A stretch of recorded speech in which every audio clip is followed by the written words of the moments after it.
And isang pinagpalang araw po sa inyong lahat, bayang karerista. Kwentuhan, balitang karera with Bossing Arriba King. Muli for today's video ay pag-usapan na nga po natin itong magaganap na karera ngayong araw ng linggo, bayang karerista. At pinakakaabang-abangan po ng mga bayang karerista to, June 14, 2026. At marami pong karera ngayon at maganda mga lineup. Tara, pagkwentuhan na po natin ito. Mahaba-haba po ito. Let's go! At bago nga po pala tayo magsimula, bayang karerista, please subscribe, like, and share at click nyo na din po ang notification bell para updated po tayo palagi sa ating mga bagong video. At dito nga po, bayang karerista, sa race number 1 ang start ng ating winner take all ay natutuhog po sa tipetong numero 5 na si Georgia, na muli pong sasakyan ni John Alvin Gusi. Ito po si Georgia nung lumaban po nung nakaraan sa stake race. Maganda ay kinilos, pero bago po yun ay napakasasama ng itinatakbo nito. Nung pala, tago pala preba nito, bayang karerista, hindi pa pala nilalabas at lagi nga po nalalamado at lagi nabubugaw si Georgia nung mga nakaraang laban niya. Tapos nung lumaban nga po sa stake race ay bumandera pa, napakagaling pala, bayang karerista eh. Kaya nga lang, inabot siya ni Rapido, bayang karerista, doon sa laban na yun. Field stretched out over about 15 to 20 lengths. Georgia takes up the running. Georgia's to an advance of My Oh My. Cunningham running a better race in third, and Rapido's just outside of him. Followed then by Confident Surge getting a little bit closer.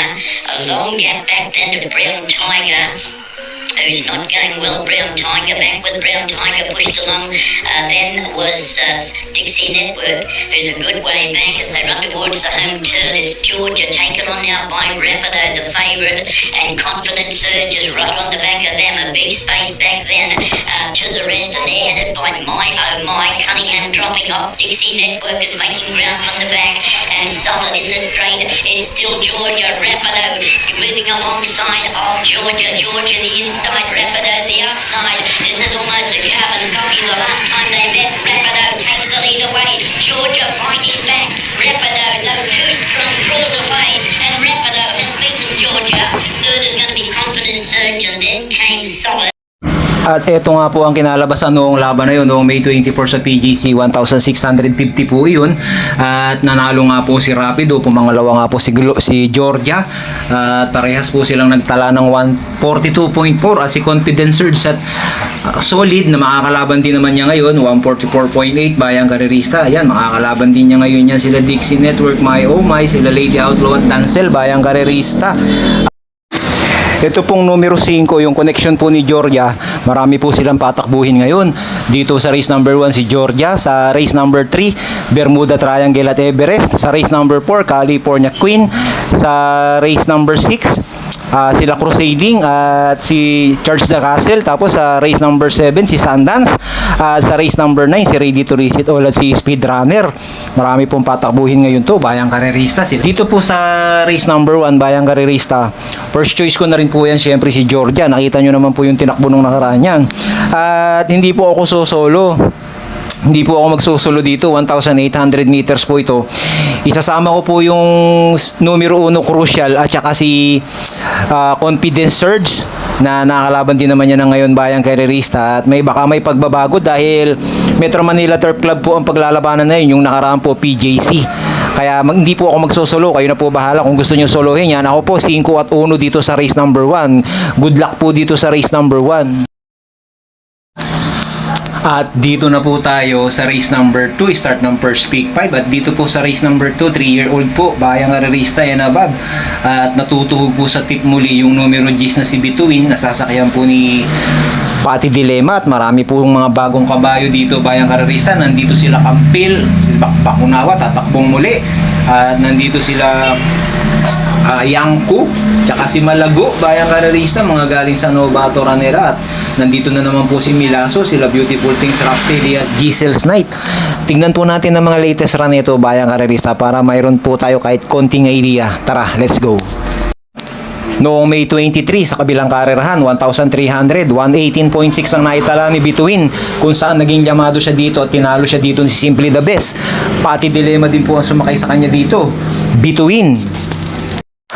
At noong May 31, dito sa Metro Manila Turf Club, naging kwartol llamado si Bituin. Sinakyan muli ni Pati, nag 127.8 sa 1,400, kung saan tumersero lang siya kay Windmill of Summer at saka dito kay Rush.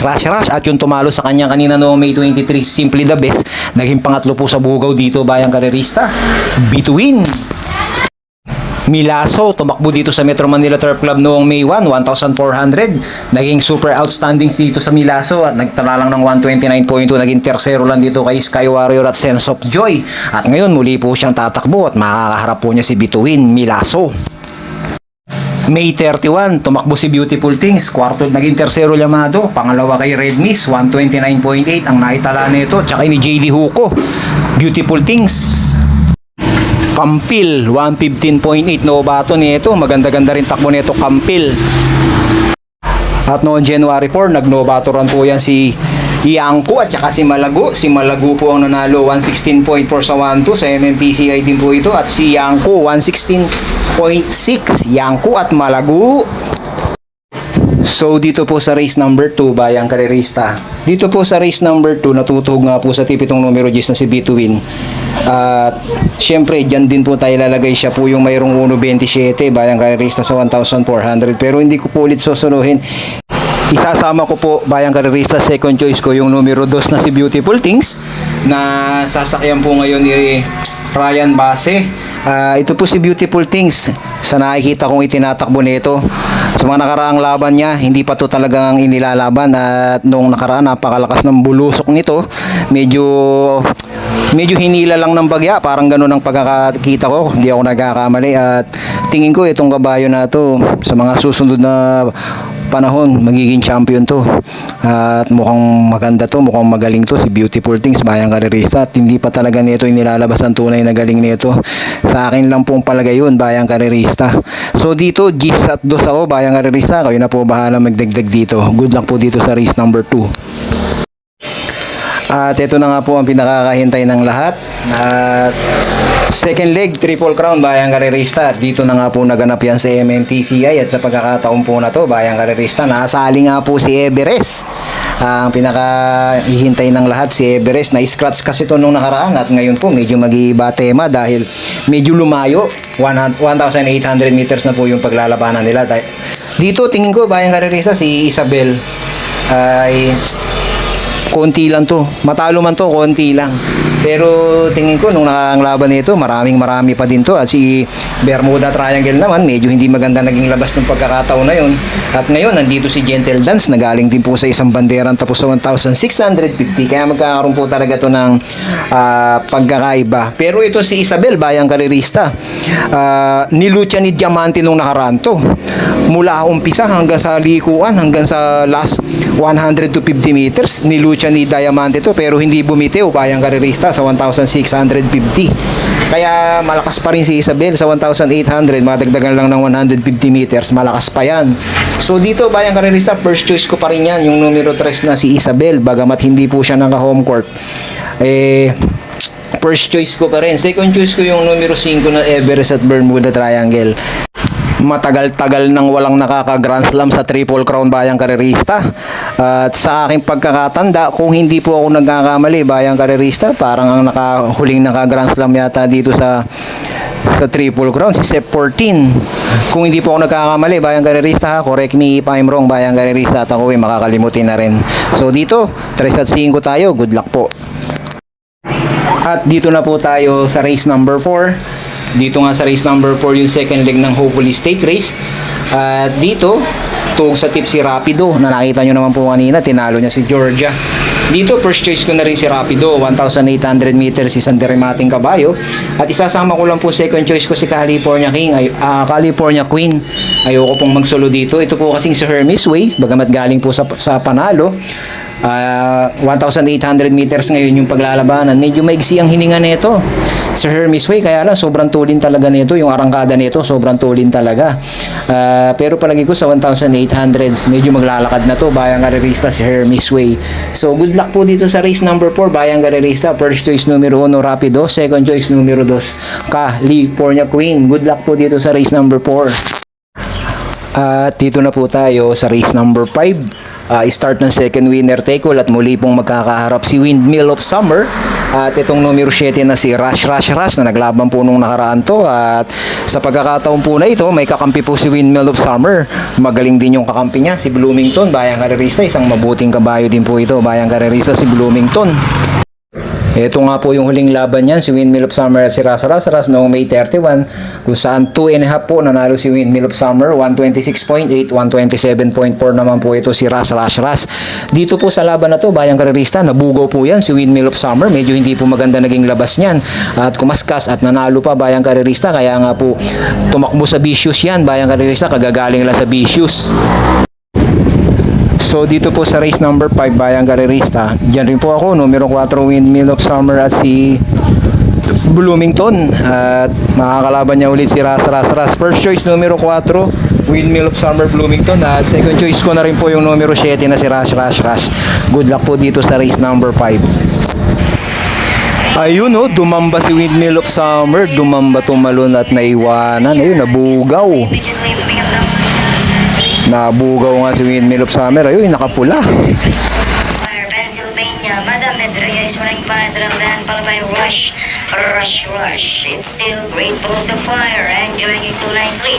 And in second, Pennsylvania, Madame Medrea in third. And in fourth comes Rush on the outside is simply the best. Freedom Day, also putting up now is Windmill of Summer. And still great balls of fire, Pennsylvania. Madame Medrea now trying to get closer to take second. And in fifth now is simply the best. And still great balls of fire, followed by Madame Medrea. On the outside, Pennsylvania, Rush on the outside. Together with Windmill of Summer, and it's still great balls of fire by about 2 lengths.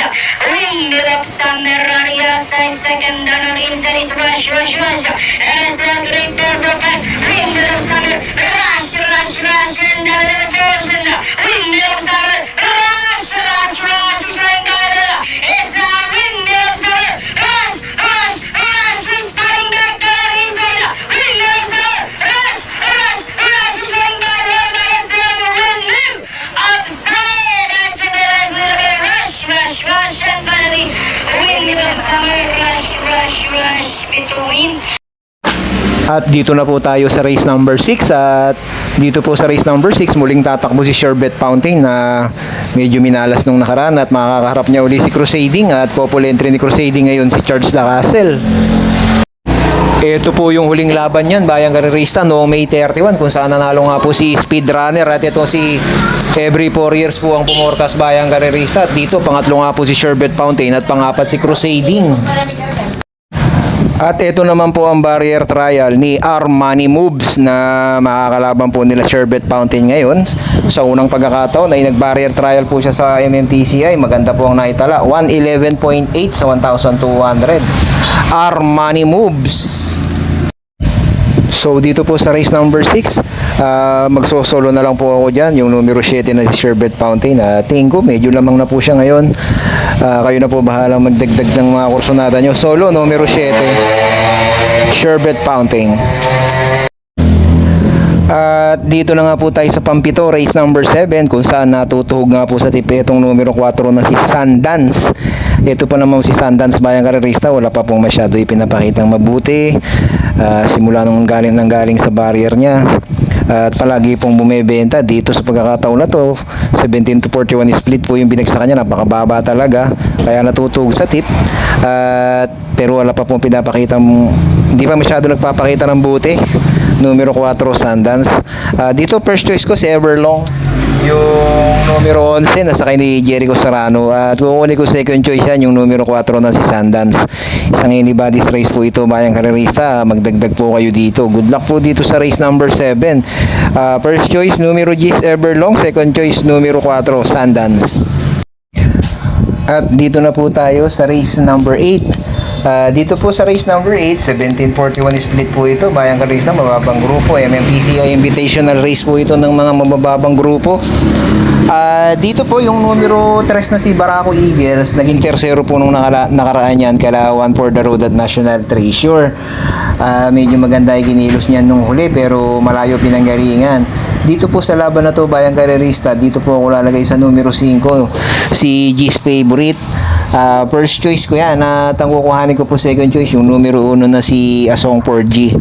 Kayo na po bahala magdagdag dyan bayang galerista. Alam nyo naman yung grupo na to, pero ako dito ako G's favorite 5 at yung 1 Asong 4G. Good luck po dito sa race number 8. At dito na po tayo sa race number 9. Dito po sa race number 9, syempre natutug po sa tip yung speedrunner na nakita nyo naman po, nag 137 po nung nakaraan yan. Tinalo nga po niyan si every 4 years at si Sherbet Fountain.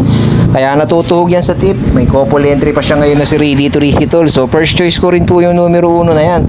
At isasama ko po pang protection ko pandihado itong numero 8 na si Let Her Cook na sasakyan po ni Pati ngayon bayang karerista. Kaya kayo na po bahala mag solo kung nagtitipid kayo, pero ako isasama ko po yan yung numero 8, Let Her Cook. Good luck po dito sa race number 9. At dito na po tayo sa race number 10. 1741 split din to, yung grupo na to, invitational race. At nasama nga po dito si Arthur's team na mababa dito sa laban na to. Pero naman nakakaraang laban yan, bumibenta yan, pero wala pang masyado ipinapakita. Pero palagay ko, kalabitin yan si Arthur's team. Numero 5. At dito po, tingin ko ang mga kalaban ni Arthur's team, kung sakasakali po na hindi ulit maganda takbuhin niya si Arthur's team, at may couple entry pa nga po siya na si Quincy, isang dibanderang kabayo. Tingin ko ang makakalaban nito itong numero 1 na si Golden Jaraywa na isang dermating kabayo. So dito sa race number 10, dito tayo lalagay sa dalawang mababa sa grupo. 5 couple entry, Arthur's team at Quincy. At second choice natin yung numero 1 na si Golden Jaraywa, sasakyan ng kanyang regular jockey na si Ryan Base. Kayo na po ang bahalang magdagdag dito na inyong mga orsonada. Good luck po dito sa race number 10. At dito na po tayo bayang karerista sa last and final race, race number 11. Dito sa race number 11 bayang karerista, nagkahalo-halo din po sila dito. 1741 split, pero marami na rin pong naghahalo na mababa, medyo mataas ganun bayang karerista. Dito po ang kukuhanin ko yung numero 2 na si Mirror of Justice na sasakyan po ni King Flores. Ito, napakaganda po na ikinikilos na ito sa Metro Manila Turf Club. Numero 2, Mirror of Justice. At tingin ko, medyo may kababaan talaga siya ngayon. At kukuhanin ko po second choice dito, yung sakay po ni CP Henson na laging nasisigundal Yamado. Numero 9, King Wash Pabgon na bumaba na ng grupo. Bayang karerista, malaki na ibinaba na ito. Kaya dito, bayang karerista, hindi na po ako magmamarami. Kayo na po ang bahala magdagdag na inyong mga orsonada para maidagdag nyo po yung mga orsonada nyo dito sa last race. Medyo nalalamangan po ako dito sa dalawa na to. First choice numero 2, Mirror of Justice, at yung numero 9 na si King Wash Pub ko ng second choice natin bayang karerista. Paalala ko lang po sa inyo bayang karerista, yun pong karera ngayon, simula race 1 at hanggang race number 7, marami pong tuhog sa tip. At pakiramdaman nyo pong mabuti. Sa race 1, tuhog po sa tip yung Georgia. Sa race 2, tuhog sa tip yung Bituin, numero Gis. Sa race 3, tuhog sa tip yung numero 3 na si Isabel. Sa race 4, tuhog sa tip yung numero 1 na si Rapido. Sa race 5, tuhog sa tip si Windmill of Summer. Sa race 6, tuhog sa tip yung Sherbet Fountain. At sa race 7, tuhog sa tip si Sundance bayang karerista. Kung magagawa kayo ng winner take all nyo, pagka in-straight nyo yan, puro tuhog sa tip, single, 2 pisong kapital. Palagay ko baka magbigay pa ng 50 pesos yan bayang karerista, kasi kahit pa paano kakalat yan dahil sa winner take all siguradong bebenta sila Bermuda Triangle. Pero kung i-straighten nyo po yung lahat ng tuhog sa tip at kumuha kayo ng maraming ticket, magkalyamaduhan, maganda-ganda pa po bayang karerista. At kung mga kapital kayo ng 2 piso at magbibigay ng 50. So dito sa race number 11, 2 at 9 nga po tayo. Good luck po sa araw ng Sunday. At alam nyo na bayang karerista, sa huli kayo pa rin ang masusunod palagi. At enjoy lang po natin yung araw ng linggo bayang karerista. At maganda naman po ang lineup. Good luck po sa inyong lahat.